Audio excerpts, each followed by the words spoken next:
to play the shitty games that suck ass. He'd rather have a buffalo take a diarrhea dump in his ear. He'd rather eat the rotten asshole of a roadkill skunk and down it with beer. He's the angriest gamer you've ever heard. He's the angry Nintendo nerd. He's the angry Atari Sega nerd. He's the angry video game nerd.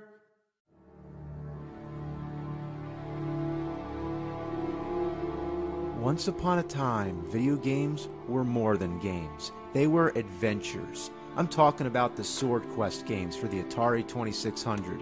They were based on the 4 ancient elements of the cosmos: Sword Quest Earthworld, Fireworld, Waterworld, we're not talking about the Kevin Costner movie, and at last there was going to be Airworld. In these games, the player navigates through a series of mystical chambers in search of hidden treasures, but you weren't just playing a game, you were on a real adventure searching for real treasures. Atari was giving out prizes, and we're not talking about cheap plastic little things you get from a McDonald's Happy Meal. No man, this was real stuff. Here's how it worked.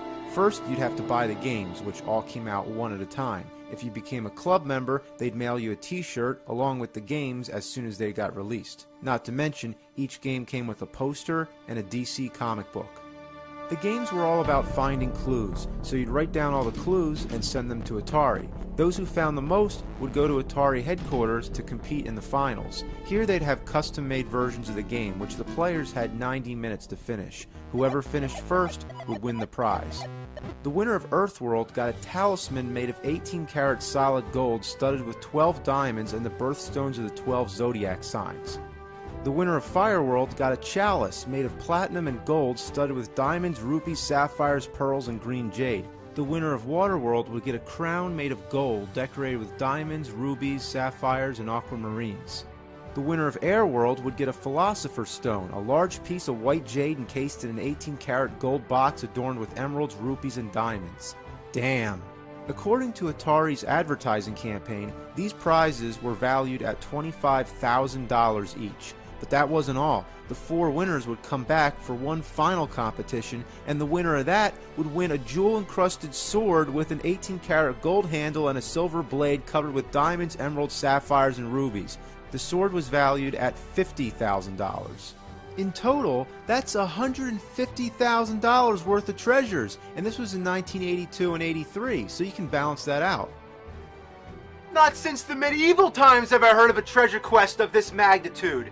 It gets you really excited to play the games, so that's what I call a promotion. You be wearing your Sword Quest t-shirt with your comic books and posters, drinking out of your gold chalice with your crown, Philosopher's Stone and sword, and not to mention your Sword Quest video gaming cartridges exclusive from Atari.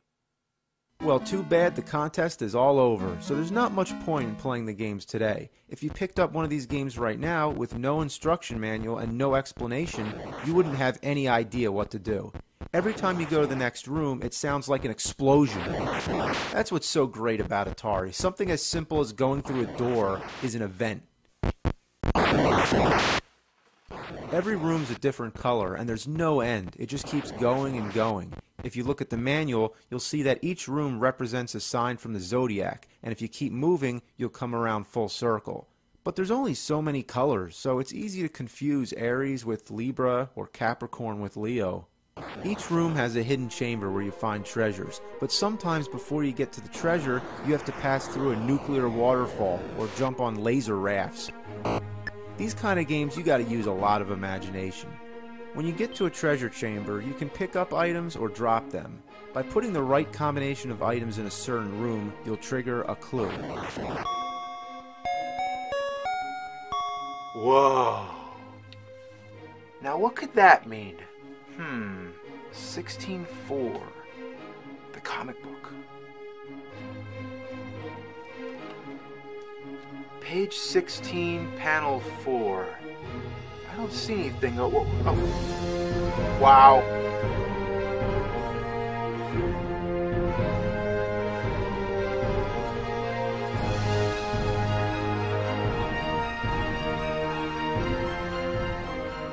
There's 10 hidden words, and they're supposed to make a sentence, but 5 of them are bogus. The only way to figure out which are the right words is to find a subliminal hint on the first page. The words prime and number are a different color than the rest, so this means you only use the clues that are prime numbers. Let me tell you, in 1982, people had a lot of time on their hands and a lot of creativity to figure this out. Out of 5,000 entries, only 8 gamers got the right sentence. The winner was 20-year-old Stephen Bell. Good work, man.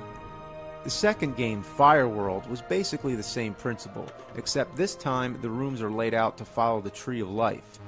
The only things that are very different from the first game are the action sequences. What are we doing here? Hitting birds with a pole? Throwing knives? Now you're actually steering knives into a turkey club sandwich. This part, you're like a black eagle shooting bullets at snakes, all with glorious Atari sound effects.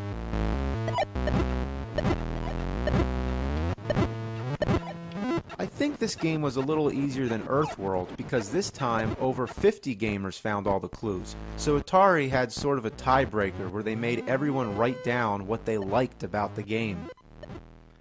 Damn, that's a good game. Gee whiz, I sure love that game. And somehow, based on those answers, they narrowed it down to 50 contestants. Michael Rideout was the final winner and received the Golden Chalice. The third game, Waterworld, is when the shit hit the fan. The infamous video game crash of 1983 was taking effect, and Waterworld was released in a limited quantity, making this an extremely rare game. It had only 7 rooms, significantly less than the previous games. This time, it was based on the chakra structure.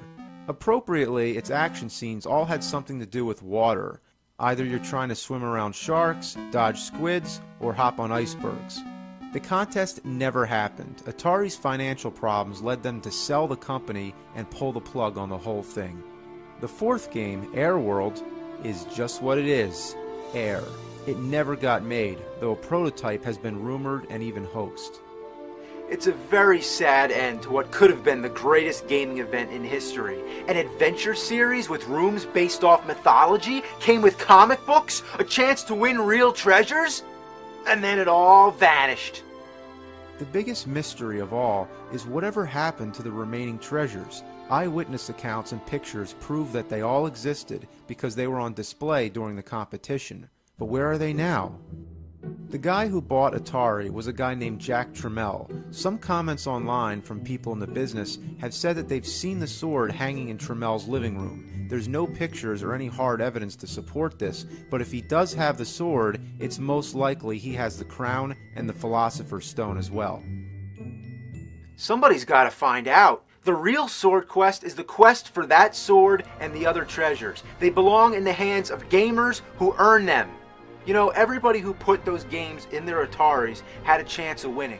It was something to dream about, but that dream's been thrown down the toilet.